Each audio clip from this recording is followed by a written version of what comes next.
UCLA professor Dr. Hofnung is with me in studio now. We're delighted to have you here, Professor. You were saying to me earlier, this is essentially, even though Israel doesn't have a constitution as such in the sense that we do, it's a constitutional change, the like of which couldn't even happen here in the way that it's happening there.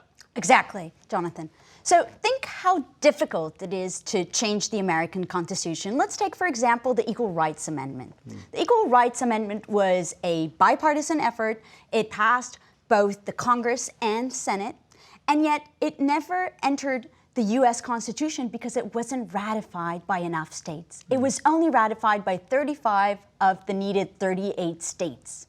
Now, imagine you could have changed the United States' fundamental system of governments by passing a law not in two parliaments and two houses, but in one, because Israel only has one parliament. And you would do so not by even using 2/3 of a majority, but by the slimmest majority, almost the slimmest majority available. So this creates a problem, as the Washington Post was pointing out, for President Biden. They said because it could greatly weaken the independence of Israel's judiciary. So therefore it's challenging Biden's agenda of promoting democracy, the Post said, putting the president in a difficult situation as he seeks to rebuke Netanyahu while affirming his support for Israel itself. And then we had Karine Jean-Pierre at the White House today. Yesterday, she said the vote was unfortunate, was her quote. Today, she toned down that language. Take a listen here quickly. I think, it is clear there is a significant debate and discussion that is happening currently in Israel on judicial reform. And such debates are healthy. That's how we see it. They're part of our vibrant democracy. So a healthy debate, perhaps, but it doesn't appear to be healthy, the instability we're seeing on the streets in Jerusalem and Tel Aviv. This is very much true.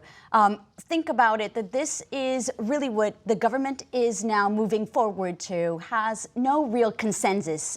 This is a fundamental change that has quite very slim consensus around Israel. Even if you look at today's polls that were published, Netanyahu coalition is really losing. If elections were held today, it would dramatically lose its power.